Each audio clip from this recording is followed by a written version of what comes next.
Каков буџет крои новата влада? Зошто се посега по зголемување на акцизата на нафтата? Каков развој ќе донесе досега најголемиот буџет? Што ветуваше, а што испорачува СДСМ низ призмата на контурите на новата државна каса? Прогресивното оданочување одложено, повратот на ДДВ заборавен. Со дебатата за што ќе се трошат нашите пари, почнуваме за кратко.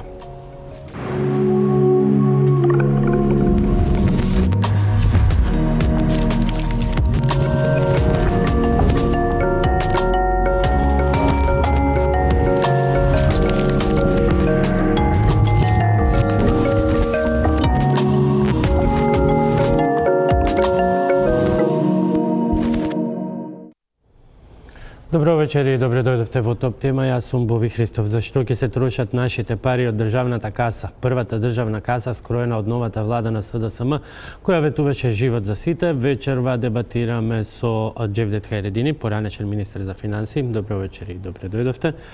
Рамид Кабаши, советник на Рилинт Кабаши, се извинувам, советник на министерот за финансии. Добро вечер и добре дојдовте. И Павле Гацов, данечен советник. Добро вечер и добре дојдовте. Но пред да почнеме со дебатата, како вовет преглед, односно анализа на новата буџетска каса на Нина Фидановска. Нашата намера е да го поттикнеме економскиот развој, но при тоа да водиме сметка и за фискална консолидација на среден рок. Затоа и го намаливме буџетскиот дефицит на 2,7%. Министерот Тевдовски преку овие клучни поенти деновиве на состануците пред експертите и бизнисмените го правда предложениот буџет за 2018.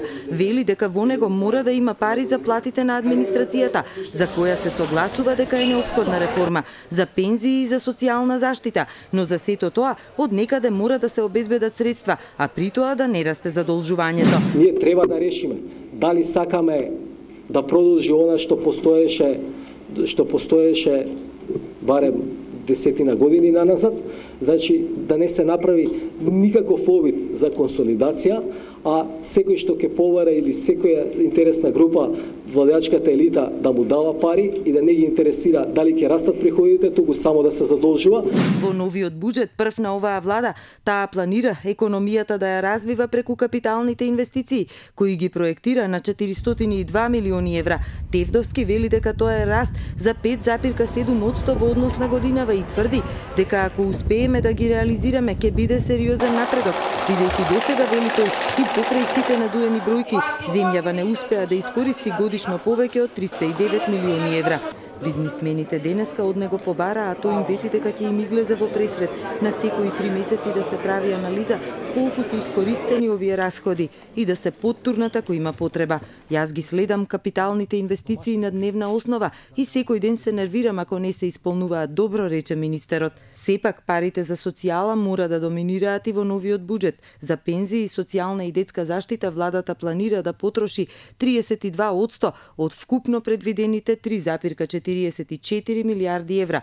За здравствена заштита се планираат 459 милиони евра или повеќе за 18 милиони од годинашниот буџет. Во нив ќе влезе изголемувањето на платите за 5% на вработените во јавното здравство.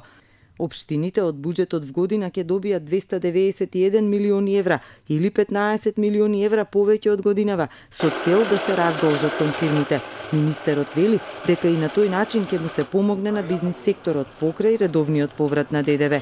Поголеми исплати ќе има и за пензиите за 34 милиони евра, а повеќе средства ќе има и за активните политики за вработување и за надоместокот за невработеност. Компаниите и домашни и странски ќе можат да сметаат на вкупна буџетска поддршка од владата во износ од 33 милиони евра. Домашните сепак ќе имаат малку повеќе од овој финансиски колач, околу 18 милиони евра. Владата за плати на администрацијата ќе потроши 440 милиони евра или повеќе од годинава за 7,5 милиони. Овде влегуваат и повисоките плати за армијата за 10% и планираните нови вработувања во градинките. Повисоки плати за 5% ќе добијат и во основните и средните училишта. Вкупно, в година државата ќе потроши 3,44 милијарди евра. Тоа е најголем буџет досега, но од финансии тврдат дека било нормално буџетот секоја година да расте.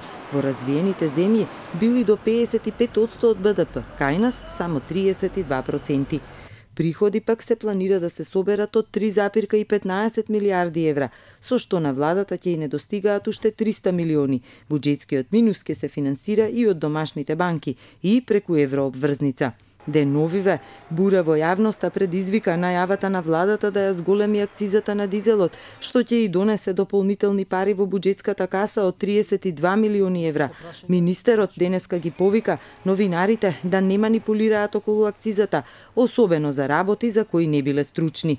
Владата нема да се повлече од намерата да ја зголеми акцизата. Тврдат дека никој не треба да биде загрижен, инфлаторни притисоци немало да има, а стапката на инфлација ќе биде 1,7%. Желбите се големи, моќта на македонското стопанство и граѓани се многу помали. Дали идната година ќе се успее да се оствари стапката на раст од 3,2%, стопанствениците не се целосно убедени. Министерот Тевдовски е оптимист. Откако ќе го усвои владата, буџетот за 10 дена влегува во собрание, каде народните избраници ќе го кажат за него својот збор. Тоа беа податоците низ анализата на Нина Фидановска, 3,44 милиарди евра, најголем буџет досега од влада која што критикуваше дека буџетот ненормално расте секоја година, но сега тврди дека тоа е нормално. Зошто е тоа така ќе биде секако дел од прашањата во оваа дебата, но мора да почнам со она што беше најконтроверзно прашање во изминатите денови, а тоа е акцизата.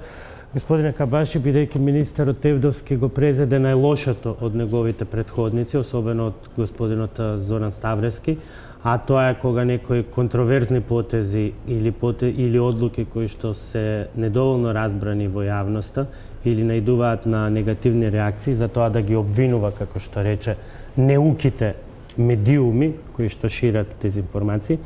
Еве ве молам да ме просветлите и мене и останатите неуки колеги од другите медиуми, па и неуката јавност која што очигледно е неука според министерот, бидејќи реагира негативно на неговите одлуки. Што ќе добиеме ние како граѓани со тие 3% повеќе зголемени акцизи за нафтата? Добро, првин да се навратам на оно што беше изјавата на министерот. Изјавата на министерот ја знаеме и она што треба, министерот беше поканет, ве испрати вас, министерот единствено што може да направи ако чувствува согласно принципите за транспарентност и поинаков однос, да испрати јавно извинување преку 40 члената служба за односи со јавноста на владата. Јас ве прашав конкретно. Ако може да се искажам. Значи министерот е во односите и во објаснувањето со јавноста прилично конкретен, коректен, може да ги прашате новинарите дека редовно на ненајавено значи одговара на прашања на новинарите, не секој настан, неподготвени, не однапред најавени, редовно беше на интервјуа на сите, само малце, значи редовно беше на интервјуа на сите телевизии и на дебати. Нашата служба за односи со јавност, која што нема 40 луѓе, редовно одговара на сите новинарски прашања. Она што министерот го кажа е во делот на не толку коректните шпекулации во јавноста за некаков инфлаторен шок, кога нашите проекции се 1,7, на Народна банка се околу 2%, гувернерот беше многу јасен и значи впрочем е задача на Народна банка да се грижи за ценовата стабилност само малце, дека ова нема да има инфлаторен ефект голем. Значи во тој делот на манипулации во јавност. Да не останеме недоречени, забелешката за 40 вработени не се однесуваше за вашиот сектор. Мислев дека од целата влада ќе се најде некој да упати јавно извинување во министерот. Снимено е, можеме да го повторуваме до безвест тоа. Ги молам неуките новинари, неуките медиуми да не шират дезинформација. Апсолутно. Ке ги замолам колеги да го симнеме после, но да одиме директно на прашањето. Еве, неуки сме, па ја имаме приликата да ни објасните што ќе добиеме со тие 3%. Не, може да се објасниме и да дискутираме, меѓутоа за неуки не се сложувам, никој не е неук. Значи, покачувањето на акцизата не е 3%, него е 3 денари за дизелот, и тоа има ефекти врз буџетот, значи околу 1,6 денари поголем приход за буџетот и околу 350 плюс по основ на ДДВ. Тоа, меѓу другото, значи тоа е општ приход на буџетот, оди за редовна исплата на оние што се буџетски обврски и оди за новите мерки кои што се предвидени. Меѓу другото, повеќе средства во здравство, покачување на плати во образование, во градинки, во здравство и зошто да не покривање на дел од претходни долгови. Значи да не забораваме дека затекната е ситуација која што беше јавно објавена, неплатени фактури, неплатени долгови. Од некаде све тоа ќе мора да се покрива. Имате ли јасна формула? Добиваме, оди таму и колку каде? Буџетот генерално, општите давачки не функционираат така. Значи ова е општ приход во буџетот и понатамо министерот за финансии, владата и преку буџетот собранието го распределува тој приход. Предлогот на Министерството за финансии, значи вкупните приходи е да се распределат на овој начин што беше јавно презентиран, дискутиран и може да го збориме. Никој не ви верува, дури ни стопанствениците денеска, дека ова зголемување нема да биде, видовме, ви имаше на снимките, бевте на таа дебата, веројатно ги слушнавте забелешките, ќе слушнеме и денес подоцна дел од нивните конкретни прашања. Никој не верува дека ова нема да предизвика тоа што се вели повлекување на некаква инфлаторна спирала, бидејќи голем дел од стопанските дејности зависат од транспорт.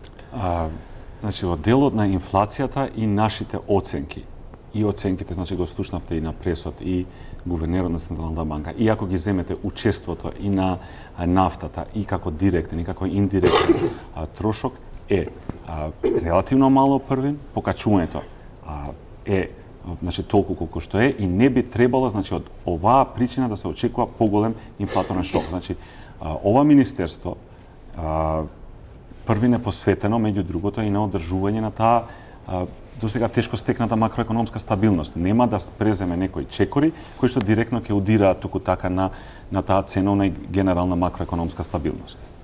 Добро, за почеток ви благодарам. Господине Хајредини, која е вашата оценка пред се за ова што и натаму предизвикува контроверзии и недоверба и многу реакции, вклучително и еве денеска и кај најголемата стопанска комора? Чувствувам потреба јас две воведни напомени да кажам кои не се многу во врска со темата, се вратиме и на тоа. Очекував јас, бидејќи се наоѓаме прва година после еден бурен период, настани, па и врзани со финансиите, дека новата влада, министерството, ќе настапат се некој оригинален, но почеток и во третирањето на проблемите на буџетот и на проблемите во стопанството воопшто, и дека еднаш за секогаш да престанеме со она што откако јас памтам, секогаш кога се носат буџетите, само се повторуваат истите зборови. Дека е буџетот годинава развоен и така натаму. Бев пред некој ден, тоа морам да кажам, сигурно дека немаше потреба со министерот, бев и со двајца поранешни министри на една друга телевизија, некој работи таму во воведот, ги кажав, така да овие настапи на минатиот пат, како се презентира пред јавноста буџетот, тогај прво излезе пред министерот за финансии со една изјава во јавноста, заменикот министер за економија и рече со евентуалните ќе реформираме даночен систем. Тоа ве молам повторно да кажем за јавноста. Никаква реформа не е тоа што еден од изворите на приходите на буџетот, кој не представува ни 5% во вкупниот буџет, ќе се зголемела прогресивна стапката од наплата од над 1000 денари. Добро, и тоа не заслужува толку. Што е тоа оригинално што велите го очекувате? Било многу пати досега и ја памтам.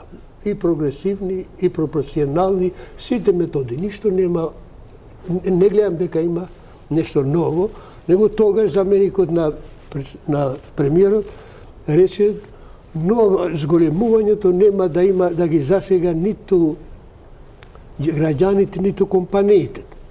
Видите, има партиска пропаганда, има владина пропаганда, има лична пропаганда. Партиската веројатно ќе престане и се плаќа од буџет. Владината нема потреба да се рекламираат со изјави такви, затоа што тие секој ден се по телевизиите и нема потреба да се рекламираат. Не може да се зголеми некој приход, а да не се засегат ни граѓаните, ни компаниите, тоа е по дефиниција. Тој што ќе плаќа поголем приход ќе биде засегнат. Сега огромна дискусија се дига се околу зголемувањето на акцизата за 3 денари на дериватите. Сега се инсистира на дека нема, ја верувам дека и тоа не е големо покачување, меѓутоа не е само проблемот што ќе нема да предизвика инфлација. Некои субјекти во оваа држава ќе плаќат. И за нив не е битно дали ќе има инфлација или не, тие ќе плаќат повеќе. И не е битно и не е точно дека ќе бидат засегнати само богатите и така натаму, него дериватите се output кој кај сите се одразува. Сакам да кажам, така е и нема што тука да се крие и да се префарба и да јавноста. Ипак степенот на развој на политичкиот, општествениот, знаењето на луѓето не е до таа мера некој да рече ние мислимо и нема да... Тоа ќе видиме да ќе има. И трето, развоен буџет. Буџетите, по дефиниција, откако постојат државите, постојат буџетите. И тие нити се појавени, да не викам измислени, никој не ги измислил, него како и парите се појавиле како форма на финансирање на државите. И не е точно дека била превасходна функција развој на економијата. Покривање на трошоците на државата. Државната администрација, одбраната, безбедноста, образованието, здравството, па ако остане, ако е државата богата, и да гради инфраструктурни објекти. Ке ги разговараме сите тие детали. Господин Гацов, која е вашата првична оценка? Големи се и натаму има навистина што се да се дебатира околу овој буџет, многу ставки, многу бројки, меѓутоа она што и натаму е фокусот на јавноста е акцизата, дали повеќе заради висината или заради начинот на кој што беше представен. Прво, воведно да кажам 2-3 збора, сметам дека Македонија премалку собира во однос на тоа колку троши. Ова значи дека ние на страната на собирањето секогаш ќе ни недостасува нешто и било која нова јавна давачка да ја воведеме, ќе биде сочекана на нож, затоа што економијата е слаба, граѓанството сиромашно и така натаму. Затоа во изминатиот период не забележавме никоја посериозна дебата на основа трошењето. Именно расходниот дел од буџетот пославо се анализира, превравот едноставно јавната администрација, непродуктивните трошења, одлагање на некакви, повторно ќе кажам, нефункционални трошоци и така натаму. Значи, требаше и треба, се уште не е доцна, да се обрне внимание на расходниот дел. Сметам дека ако правиме консолидација на буџетот, а треба да го правиме, тоа беше една алатка со која што оваа власт во принципи рече дека ќе го прави кога ќе дојде да практикува своји политики, всушност да се обрне внимание како втора равенка во равенката за консолидација. За да не се, бидејќи сега зборуваме за приходниот дел, за висината на акцизата, 3 денари акциза се разбира дека тие што користат дизел гориво ќе им биде премногу, тие што не користат нема да ги засега, меѓутоа колегата Хајредини кажа дека во секој случај тоа е инпут во многу призоди, во многу услуги, така дека има некаква мала рефлексија, меѓутоа далеко од тоа дека ќе има влијание на инфлацијата. Може да има минорно влијание, да речам незначително, а за посериозно влијание и да не зборуваме. Меѓутоа еве една сугестија на владата, овие 3 денари во секој случај ако отиде цената на нафтените деривати на дизелот превисоко, да ги искористи како бафер, можеби да ги анулира на нула кога ќе дојде моментот поради светските цени, цената на дизелот да отиде премногу високо. Така да може и таква една ситуација да се користи. Инаку овие 30 на милиона, бидејќи се општ приход во буџетот, реално ние фактички преку распределбата можеме само да ги атомизираме за различни цели. Меѓутоа, Македонија е многу далеко од тоа да се консолидира. Ние треба да го направиме првиот чек што од 2000, зборувам за за фискална консолидација, се извинувам, од 2018-та, за да трасираме патеката и за воеднина се повеќе и повеќе, ќе повторам, многу посилно да удриме на расходниот дел, требаше многу побрзо, многу по-робустно да се тргне точно во таа насока од расходната страна. Иначе кај приходите секогаш може да измислувате нови давачки и да додавате, меѓутоа тие што ги плаќаат на крајот ќе ги дочекаат на нож. Инаку јас како човек што има контакти секојдневни со Министерството за финансии, можам само да пофалам во еден дел. Ова изјава на министерот не знам како е пренесена, како е сватена, во секој случај несрекна. Да ја заборавиме, несрекна е, слушната е, не е измислена и во ред. Се тргам настрана од тоа, вие како ќе се разберете, кон вас беше упатена новинарите, дека е исклучително транспарентна институција, дискутира на сите полиња со секого, почнувајќи не знам од експертите, новинарите, до стопанските комори, што беше реткост во минатото.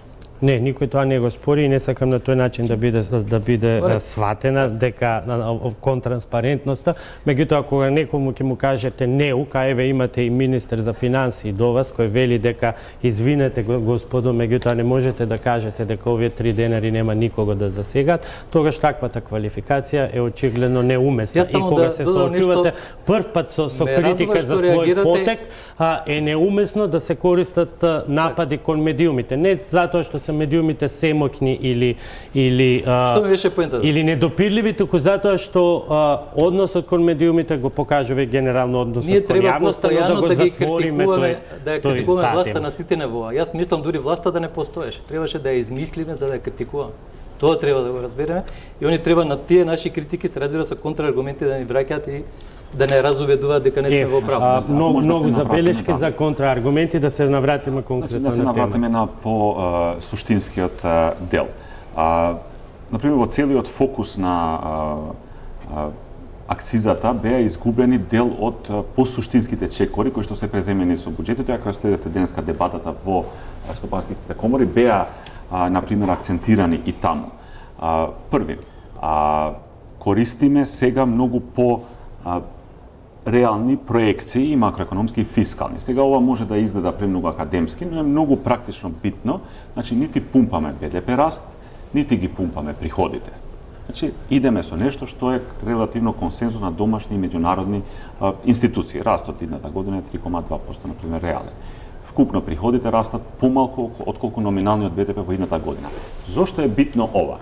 Бидејќи после Министерството нема да дојде во ситуација да не се плаќаат обврските, затоа што се нереално проектирани приходите, или да има застои во плаќањата, или да се креираат долгови како што беше до сега. Второ, ги спомнавте помалку продуктивните трошења. Она беше спомнато и во презентацијата и во дебатите. Во ставката стоки и услуги, каде што се најголем дел од дискреционите трошења, имаме намалување од околу 420 милиони денари.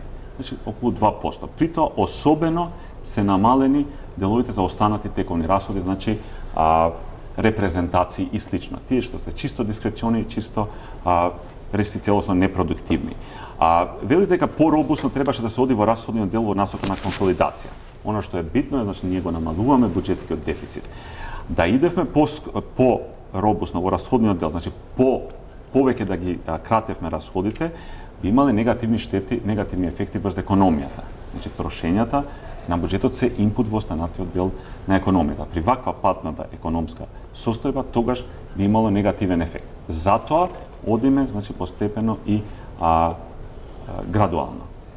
Имавте конкретни забелешки на кои што не одговоривте. Првата беше од господинот Хајредини во однос на тоа дека не може сепак да се говори дека кога има нови зафаќања, дека тие нема да влијаат, без оглед дали на крајот ќе бидат дел или има можности да бидат дел од некаква причина за некаква инфлаторна спирала или не?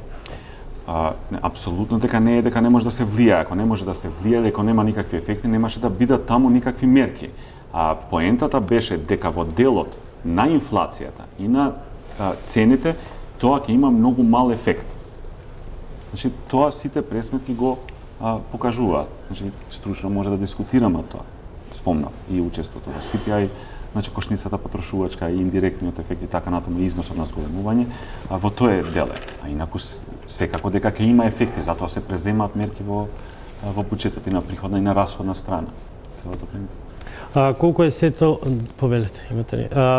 Колку е сето ова некаков инструмент за полнење на пензискиот фонд? Некако се поклопуваат зголемувањето кое што е предвидено во ПИОМ за 34 милиони повеќе од лани и овие 30 милиони кои што ги очекувате, имајќи предвид дека 10% од акцизите одат во ПИОМ. Иако и овие 34 милиони се премалку, бидејќи таму дупката е многу поголема.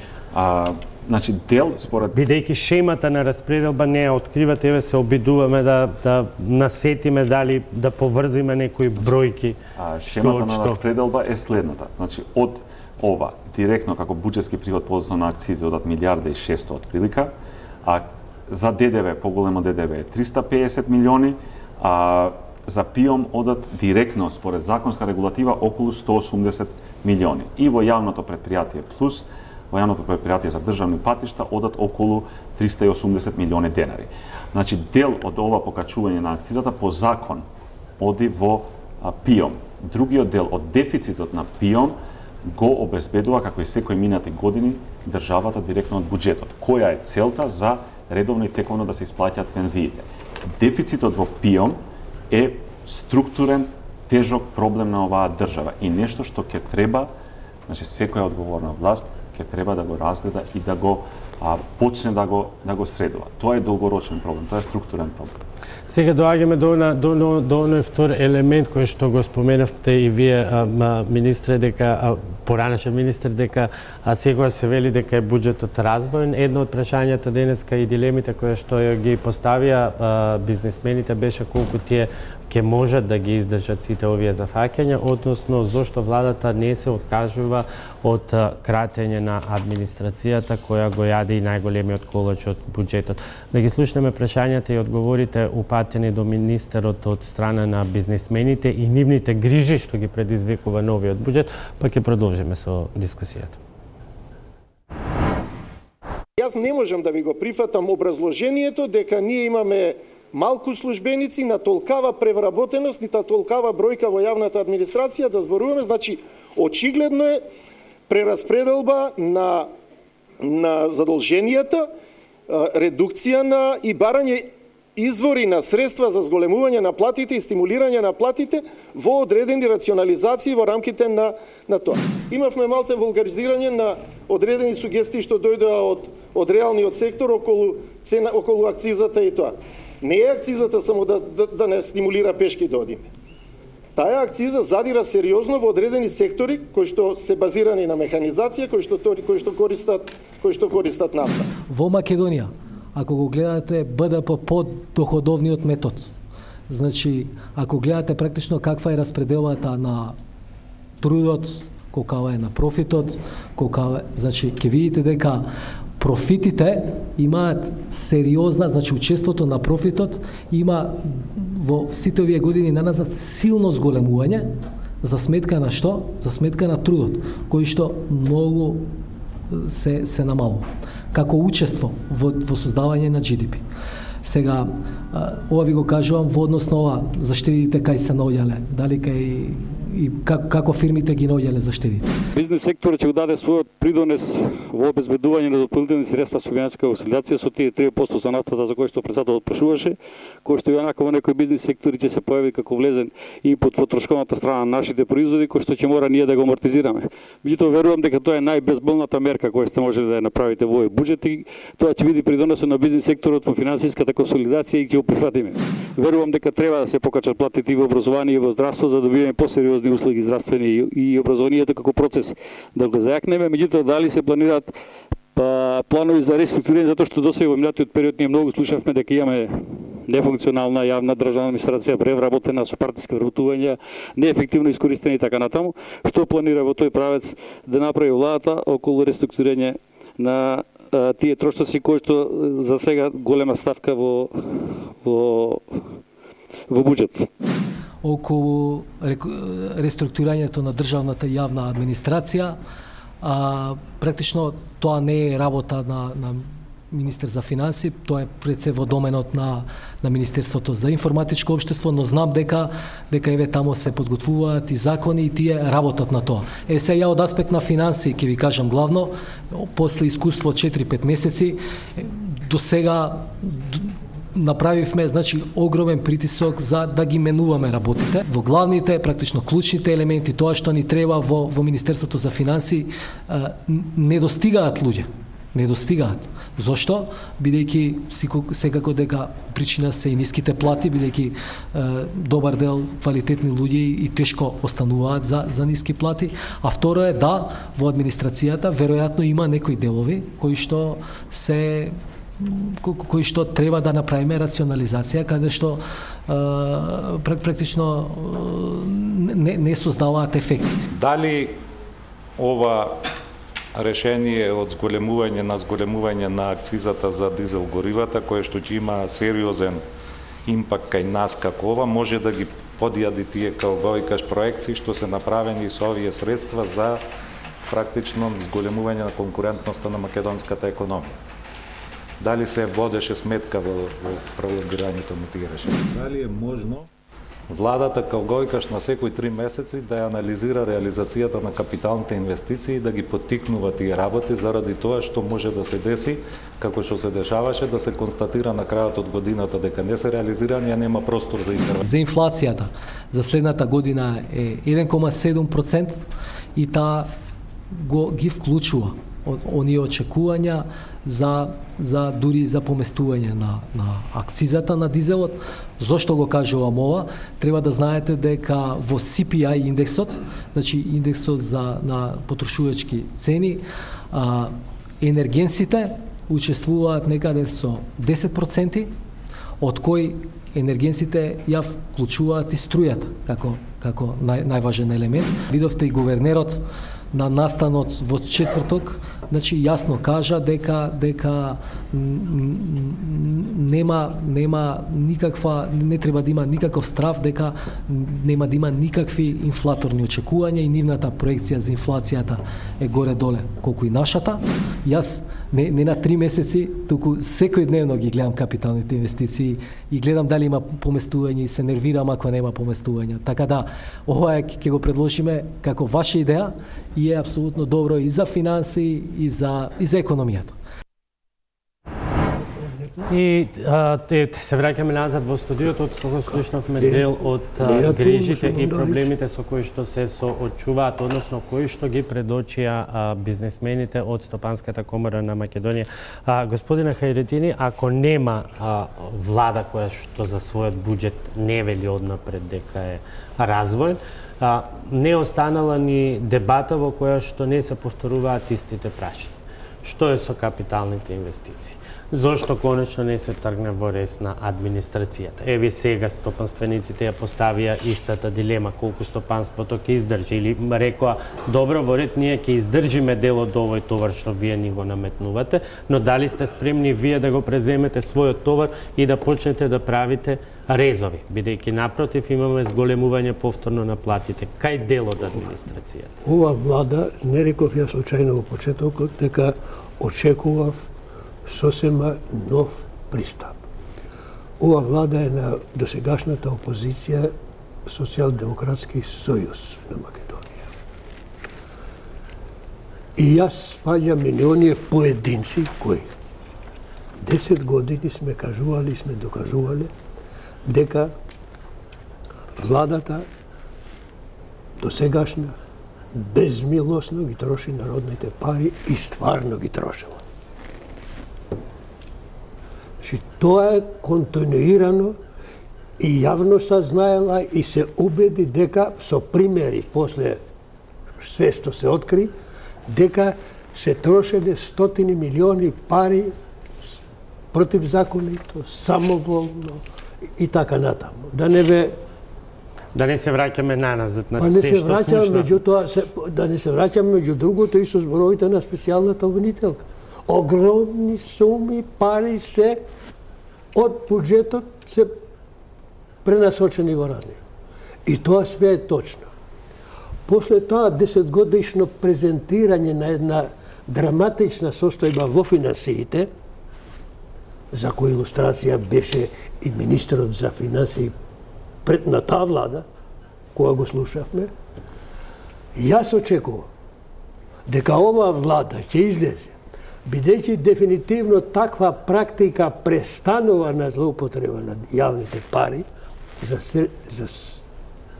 произволни намери, дека очекувам дека буџетот ќе биде или испод 3 милиарди евра, или ќе беше на 3 милиарди, а и сите тие пари одат за изградба на инфраструктурни објекти.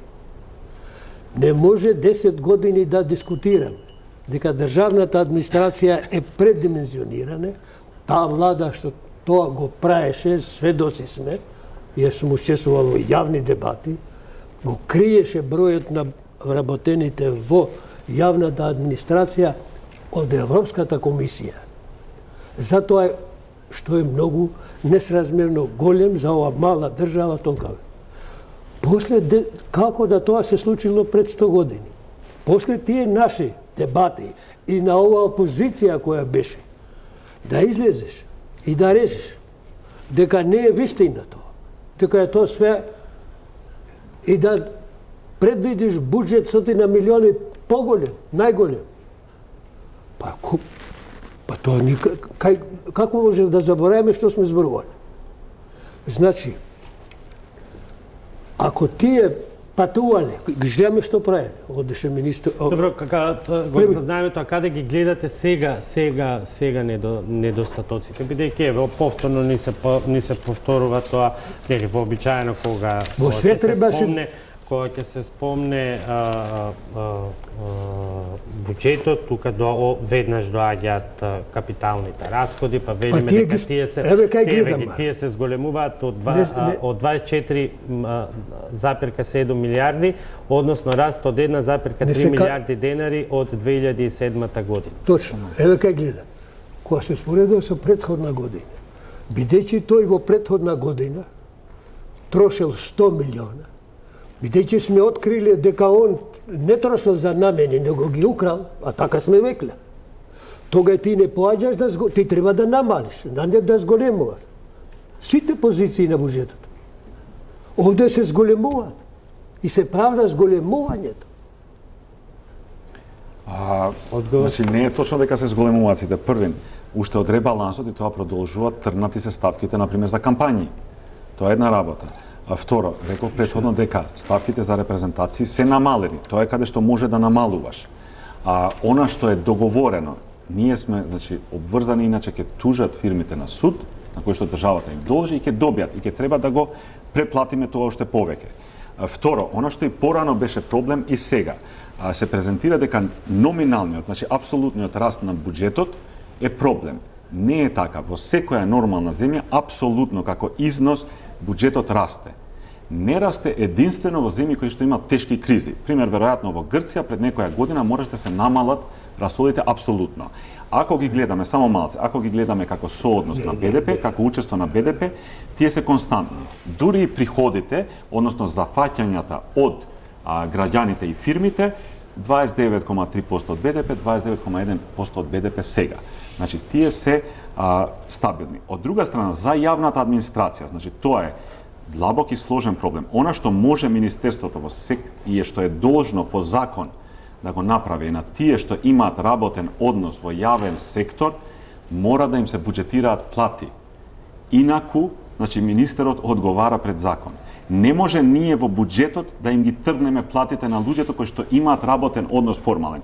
Каде што има злоупотреби, само малце, каде што има злоупотреби, има органи во државата кои што треба да ги гонат и да ги откријат. Меѓутоа не може ти оној што има работен однос да го оставиш без плата. Ке те тужи и ке добие и пак ќе платиш повеќе. Во нормални држави, рече, ние имавме ненормална држава која тврдевме дека краде. Дојде нормална влада која нема да краде. Така ли е? Така е. Тој се намали буџетот. Во однос на претходната влада која крадела. Значи не може да се каде ќе се намали. Значи имате само малце. Кај кражбите. Кај кражбите. Па нема, значи намалуваме кај стоки и услуги. Таму се дел од кражбите, само малце. Не може да намалуваш кај плати. Тие имаат, значи имаат колективни договори, имате имаат обврски.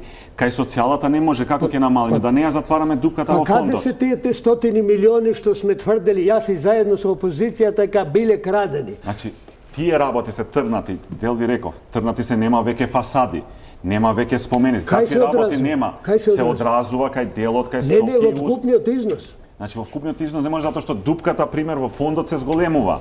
А другите работи, повеќе расходи за здравство. И тоа се зголемува, затоа што сакаме делот и од долговите, и дел од платите, и материјално да го осигураме здравството. Кај општините имаме околу милиарда повеќе. За предпријатија домашни странски имаме околу 2 милиарди повеќе. Таму се носат тие пари.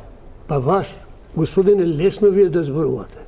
Него јас сум кажувал, ја лично заедно со цела опозиција, дека и во општините се краде, и сегде. Сега буџетот ни е поголем над тие кражби. Ама над тие кражби се програмираат реални работи потребни за оваа држава. Па кога не билете платите? Па не се програмираат фасади и споменици, се програмираат трошоци во здравство, трошоци во образование, долгови дел да покриваат и така натаму. За НАТО, она што е многу битно и никаде не се споменува. Значи, ние сега првпат стигнуваме трошоци за одбрана вкупно од 1% од БДП. Тоа е јасна тенденција за движење кон НАТО стандардите, што е стратешка опредоба на оваа држава. Тоа се треба да се предвиди. Видите, овие фрази, ова политика, тоа е друга работа. Ние зборуваме реално. Буџетот е поголем од претходниот кој ги вклучил кражбите. Со 100 милиони. Ние сме рекли. Па кој може да го свати и да го прифати? Господин Гацев, и вие да се вклучите во ова вечна дилема, која што постојано се поставува во секоја дискусија. Трпелив, меѓутоа е да констатирам 2-3 работи што ги забележам од дискусијава. Прво, буџетот не е на Министерството за финансии. Значи, господин Кабаши, да не се разбереме погрешно, вие него, значи ова е владин буџет, тоа се владини политики. Затоа не оправдувам дека ако некој бил вработен требало да земе плата, требало во кога сте го правеле буџетот да седат сите од сите министерства и секој да каже каде има проблеми, каде има повеќе вработени. Затоа и каде се плаќа таа ги нема. Вашиот одговор е се уште од аспект на монетарна, не од аспект на фискална власт. И затоа во воените зборови инфлацијата беше повторувана. Ние овде имаме реален сектор, буџетот, фискалната економија различна од монетарната економија и затоа овде очекуваме такви некакви одговори. Не ме напаѓа, значи да се разбереме, да не зборуваме погрешно. Не, па и не очекуваме одговори. За некои работи ова бара политички консензус и да се тргне во насока што претпоставам сите заедно очекуваме дека ќе се движи оваа држава. Ако сакаме ние да се движиме по затечени состојби, значи тоа е пливање по реката узводно, ние никогаш нема да станеме подобра држава. Значи ние бараме нов курс, нови политики, политики што ќе не одведат како модерна земја во Европската унија. Не бараме затоа што некој бил вработен и сега ќе не тужел. Најдете начин, обезбедете, не вие, пак да не се разбереме погрешно, владата да обезбеди механизам и начин сите тие, да кажам, опашки кои што ја влечат економијата назад, ги влечат и успешните, да плаќаат повеќе тие што можат да прават инвестиции, нели, па и за нив да издвојуваме.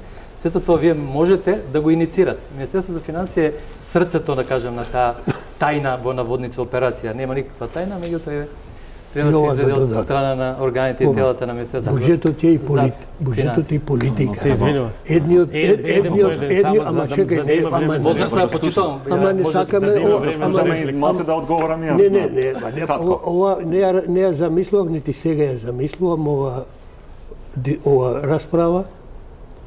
Ја да зборувам, а некој да одговара. Не, ја дискутирам. Сепак има полемика и различни ставови. Едниот партнер на коалицијата е партнер на ВМРО. И сега. Тој ги добива изборите со плаќање на работници кои не идат на работа. Тоа не му поставам нему и не треба опште да се обиде мене да ми го тоа објасни и тоа. Илјади по општини, кој 1768 не, точна бројка. Тоа е друго. Ако сметате на тие што се од рамковниот договор. Тие 5 години тие не се појавуваат на работа. 6, 7 и сега. Кој е овластен парите наши од граѓаните на Македонија да ги манипулира тие луѓе со години, да го гази нивното достоинство, наместо да ги вработи како млади луѓе да се развиват, да седат дома и да земат плата, и никој не е одговорен. И да продолжи таа работа и со ова влада. Влада. Проблемот е веројатно не само може на кратко се вели гломазна администрација која никако не се крати, туку еве се наградува со. Јас не завршив сега. Јас би се надоврзал со ова проектирано 3,2 потенцијално треба секоја година ќе завршен прилично лошо. А за да тргнете, значи од лер веднаш во трета не можете. Морате прва, втора, па трета брзина. Така да и потенцијалниот раст 3,2 за 2018 година би било прилично тешко да се оствари. Велиме нема капацитет во јавната управа, јавната администрација, тоа значи дека треба да владата да си обезбеди капацитет. Оние што не ги бива да ги тргне понастрана, да не речам да останат без работа, така треба да се примат нови од други места нови кадри што ги бива за да ја повлече целата концепција напред условно, значи за да бидат кадарни, да го испроведуваат политиките за да бидеме јавни прецизни, инвестиции. имаме премногу вработени, но немаме капацитет на администрација која што ќе реализира едни проектирани капитални трошоци. Јас имам и приватна компанија, значи во мојата фирма која е така, се разбира дека тие што не се кадарни ќе си заменат од фирмата. Јас на пазарот на трудот би побрал многу покадарни. Зошто ние би биле различни со јавната администрација? Зошто вака да не размислувам? Може на кратко на овие примедби да одговорам, значи во владата постојат неколку министерства. Кому кажаш? Само малце, ако може да се за јавност. Само малце, Во владата постојат неколку министерства. Не, само малце. И постојат и кривични органи. Значи нивна работа е да ги следат евентуалните злоупотреби. Не може министер за финансии или министерство ниту едно да следи дали некој доаѓа или не доаѓа на работа.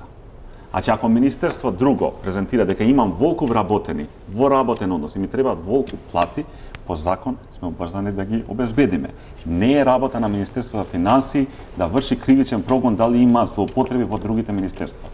Значи и работа на буџетот, не е работа на буџетот. Тоа па јас сум бил министер за финансии. Знам и па како тоа ми кажуваш мене тоа? Значи, по кој инструмент може да следи министер за финансии дали некој секој месец министерствата требуваат плати. Да. И ги доставуваат таму и да влечат пари. Министерство за финансии има инспекции. Не дознал и ти и министерот за финансии дека ова викам со години. Како тоа? Вика дај ми го списокот. Не може он да даде луѓе што ги нема. Значи он ги доставува списокот на вработени за кои што требува плати. Дали секој еден од тој список идел или не идел на работа, министерството нема инструмент да го дознае. Па на влада како дознае? Па член на влада е министер за финансии. Ама не може, значи има органи, има трудова инспекција, има секакви инспекции, има кривични. Под министрите се инспекциите. Не се под министер за финансии. Не под владата се. Министерот за финансии бде над законитоста на трошењето на парите. Да. И нема он сознание дека со години се... Па не чита весници? Чита весници и министерот и следи све. Меѓутоа, кога предвидуваме, кога проектираме буџет, не е значи начин да ги следуваме овие проблеми. Мислам дека идејата беше сосема поинака, зошто како влада не се овие критики да ги слушнете и да се зборите на владата. Идејата беше зошто не се влада и да го разрешите потоа дека оние советник во влада ќе направите ден извештај, ден записник и ќе кажете забелешките. Апсолутно, значи ова е јавно и па сум го расправал, па ја јавно сум го расправал, сум го пишувал како тоа не знаете. Ама те молам, јас мислам дека вашата улога на работно место е на советник, ме разбирате? И очигледно дека сте за таа работа способни.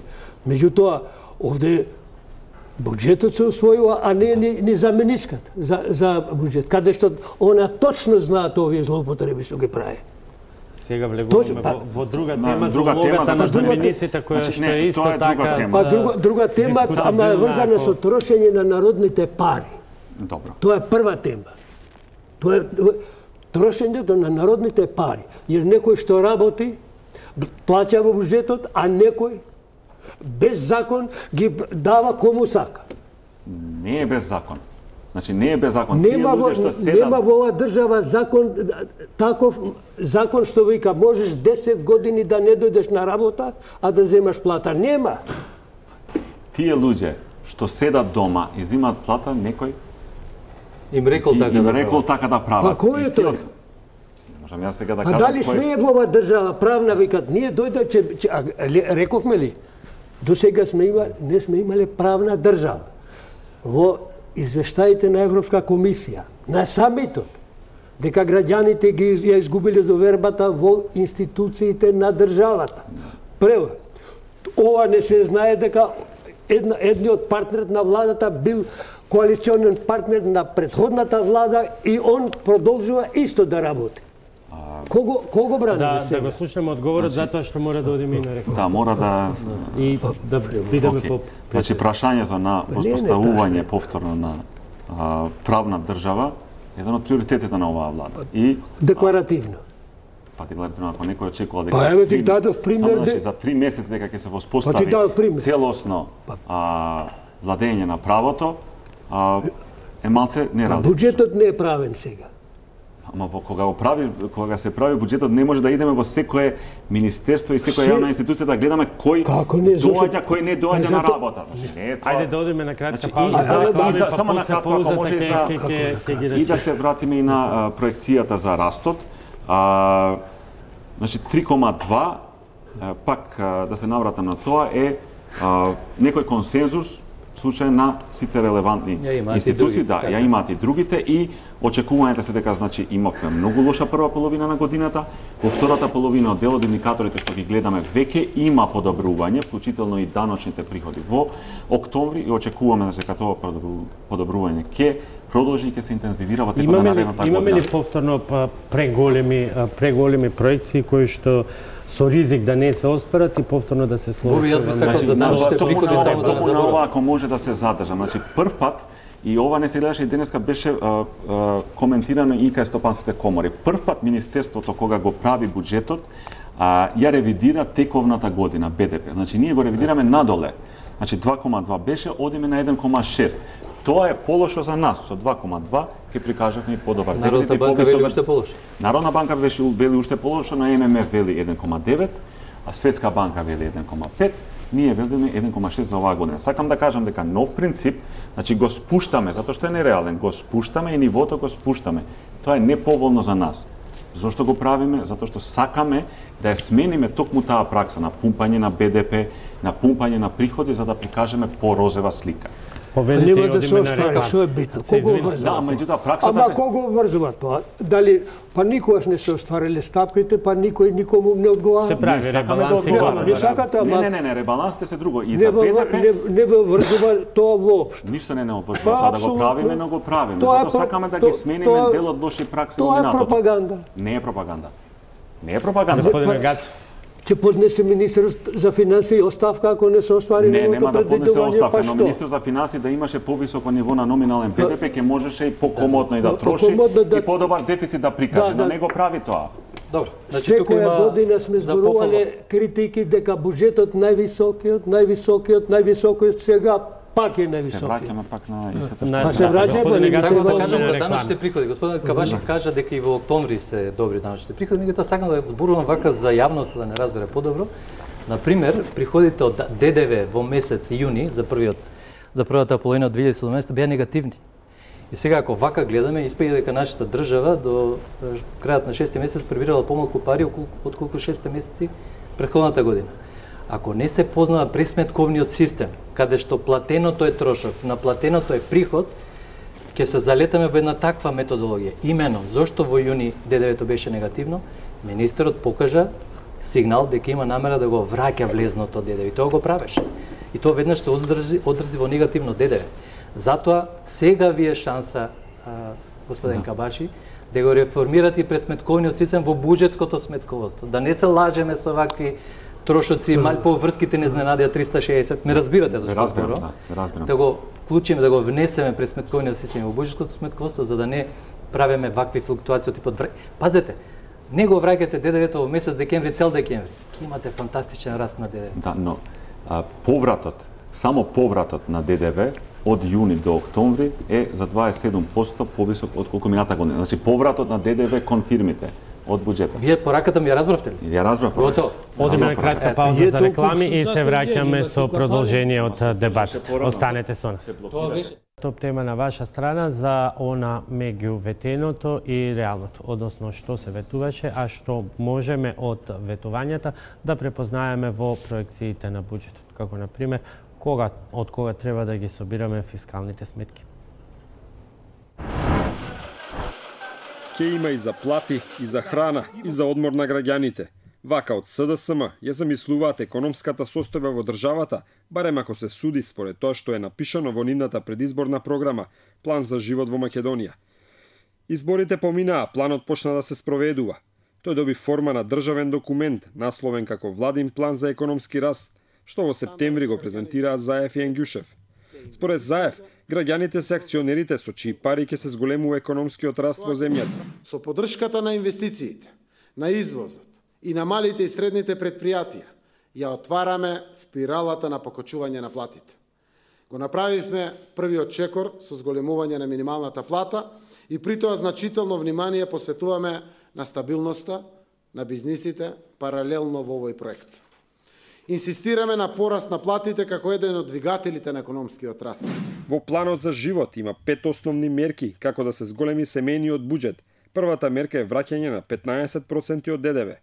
Со оваа мерка се предвидува дека секое семејство ќе има плата плюс на крајот од годината. Втората е воведување на прогресивен данок. Идејата е сиромашните да плаќаат помалку, а богатите повеќе. Третата мерка е намалување на јавните давачки, со цел сиромашните да плаќаат помалку или воопшто да не ги плаќаат јавните давачки. Четвртата и петата мерка се веќе спроведени, враќање на ефтината струја и укинување на радиодифузната такса. Паралелно се работи на привлекување на странски и на домашни инвеститори, кои треба да го подобрат економскиот раст на земјата. Слично како и владата на Груевски, така и владата на Заев ќе ги субвенционира странските инвеститори, но како што велат на транспарентен начин со јасни правила на игра. Секоја компанија која што ќе прави гринфилд и браунфилд инвестиција и ќе отвори нови работни места, ќе биде поддржана само доколку даде плата 50% повисока од минималната плата во Република Македонија. Пластично објаснето, платите под 18.000 денара во моментот нема да бидат субвенционирани, ќе бидат субвенционирани платите над 18.000 денара и тоа со 10% од нето вредноста на платата ќе биде вратена према инвеститорот. Владата веќе ја покачи на 12.000 денари минималната плата, но уште поголеми се очекувањата за зголемување на просечната плата на ветените 30.000 денари. Покачувањето на платите е поврзано со намалување на економската миграција од земјава и обид за задржување на висококвалитетниот кадар во Македонија. Владата на Заев сака да ја надмине очајната состојба со просечните плати во слободните економски зони, формирани уште во времето на Груевски, каде работниците зема понизок доход од просекот во земјава. Секој оној кој што ќе даде плата двојно повисока од просечната плата во Република Македонија ќе биде финансиран, односно ќе му бидат вратени 20% од таа плата. Пластично кажано, бидејќи просечната плата е нешто над 22.000 денара, секој оној што ќе даде плата на високо образован кадар 45.000 денара, ќе му бидат вратени 9.000 денара и него тоа ќе го кошта 36.000 денара. Вака изгледаат економските ветувања на владата претворени во бројки. Економски раст повисок од 5% во период на 4-годишниот мандат. Стапка на невработеност пониска од 20% до 2020 година, со што Македонија би се симнала од врвот како неславен рекордер во невработеност. До истата година се планира намалување на стапката на сиромаштија под 16%. Владата на Заев планира вработување во приватниот сектор на 64.000 граѓани во период од 4 години. Се ветува и минимална плата од 16.000 денари до 2020 година за сите сектори.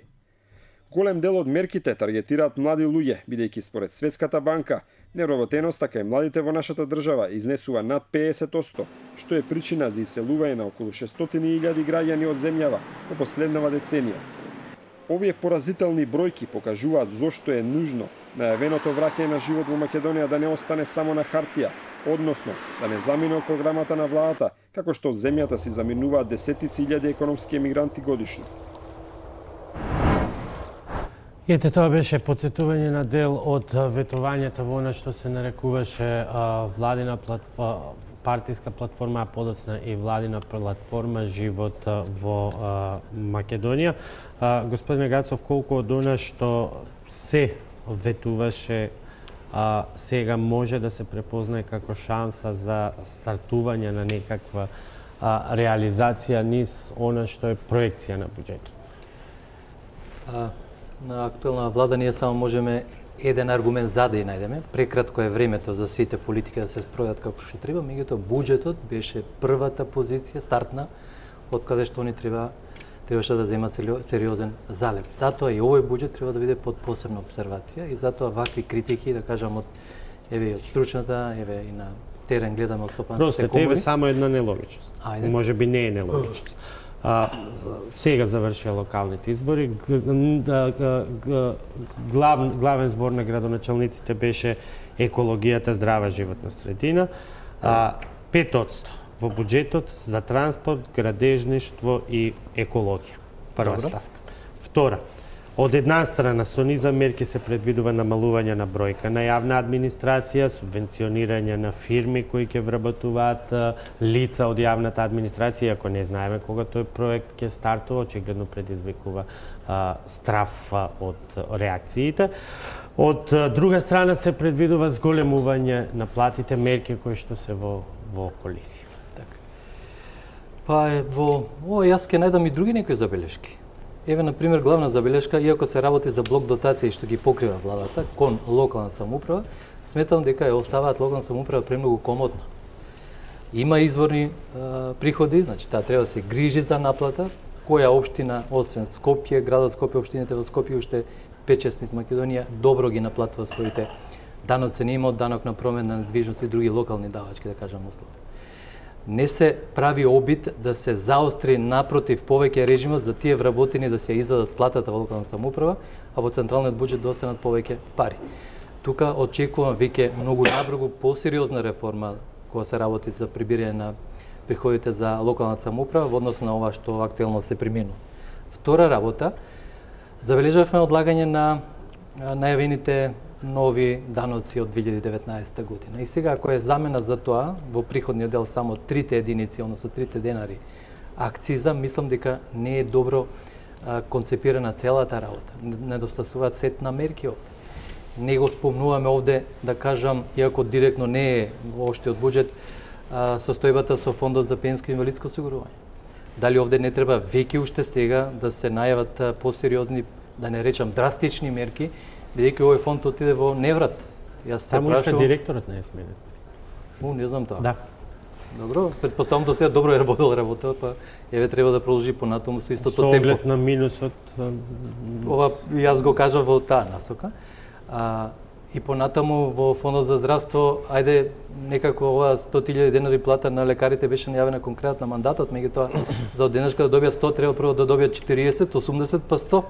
Затоа и во некаков сигнал треба да им се даде на овие доктори, IT секторот, и тој беше еден од, да кажам, вака столбовите на политиките на структурните реформи на владата, кај што не ги забележуваме. Во целава ситуација слабо забележуваме од мерките за структурни реформи. Значи беа само презентирани од заменик министерот, најавени, предпоставам во наредниот период ќе се преточат во некакви мерки, одлуки, акти, закони и така натаму, бидејќи само со такви мерки може да се зголемува колочот. Сето тоа што го зборуваме денеска е форма на прераспредела. Земам од тебе да дадам на другиот. Затоа што е социјално послаб или очекувам дека може би било бесправен, па сега ќе му покачиме за 5%. Сите го заборавија стопанството. И повторно сите се незадоволни. Негодуваат и земјоделците заради субвенциите, негодуваат професорите, негодуваат лекарите. Тоа ми е изборот. А во стопанството ние се уште го немаме гласот. Јас оде сепак настапувам како даночен советник, ама можам и како представник на приватен сектор. Од каде толку храбро смелост да се земаат нови средства од нас за да се подадат 5% на вработените. Знам дека има обесправени, меѓутоа повторно има превработеност. Некадарните, нефункционалните избракајте ги, дајте им повеќе на тие што се кадарни и ги био. Со критики може да дело да се... Ова ќе го претвориме, па ја више одговор за моето не барам. Јас се бранам сам од оно што 10 години сум го зборувал. Ме разбираш? Што ова влада, ова опозиција што е сега на власт, јас сум бил комплетно конвергентен. И сега не го препознавате во политиките? Не го препознавам тоа, во такви, значи, споредување со претходна година. Таму се вкалкулирани во претходната година се книжени сите злоупотреби. И ти од нив, тој вкупен износ го зголемуваш. Обезбедуваш сите злоупотреби и плюс сега негде ќе даваш, jer предвидуваш уште 100 милиона плюс. Ова е филозофијата на овој буџет. И не може никој тоа да го негира. После со поединечни позиции или поединечни ќе платиме, ќе платиш, како не. Све ќе платиш и треба да ти е вишок, jer претходните години и претходната година имало недомаќинско работење. Ти се споредуваш со недомаќинското работење. А ти викаш дека ќе бидем домаќин. Си обезбедил пари и ти да бидеш недомаќин. Може сега малце јас да се при крај сме последните да се објавам, значи ќе почнам од последното. Веќе, значи ние тука се споредуваме со ребалансот. Во ребалансот добар дел од овие трошења се скратени, реклами, фасади, монументи, такви работи, споменици, сите се скратени. И понатаму продолжуваме со истото. А ако може да се наврата на оно што господин Гацов го спомна. Значи, локалната самоуправа, тие дотации што се зголемуваат, се наменете првен за покачување на платите на образование, бидејќи така одат преку дотации, нели, и дел да се покријат долговите на локалните установи. Значи, мора да оди така. Јас се проложив критиката и во друга насока, тоа го констатирав. Да, само малце. Тоа информативно одлично, но тоа може да го читаме ние тоа. Зашто е така? За одлагање на новите даноци. Значи, ова е сложена проблематика, прогресивни, како ќе се направи, дали некои поголеми измени таму, не може тоа сред избори или пред избори да се направи, а веќе времето е кратко. Чекайте, тоа се прави кога некој го става во програма за живот, го прави концептот претходно. Да, програмата веројатно планирала само малце, не. Програмата веројатно била планирана за владата да се изгласа во јануари, владата беше изгласана во јуни. Така да без оглед кога била изгласана владата, тоа требало да го имат како концепт. Тоа беше многу јасно. Вие сега за се што е горливо прашање, што е со даноците, сложено прашање, ќе правиме дебати, се одлага. Што е со персоналниот, комплицирано прашање, ги испитуваме методологиите, се одлага. Еве конкретно прашање. Еве многу конкретно, технички ние од кога да почнеме да ги собираме фискалните каси? Ветувањето беше дека тоа не е до семејство, ќе му донесе до 30.000 денари. Вака, да се навратиме на прогресивното. Технички ние можеме да го склопиме законот и до оној драфт што го имаме, веднаш да го пуштиме во собрание и веднаш да ја наметнеме на граѓаните од една година да плаќат и фирмите да исплаќат повисок данок на личен доход.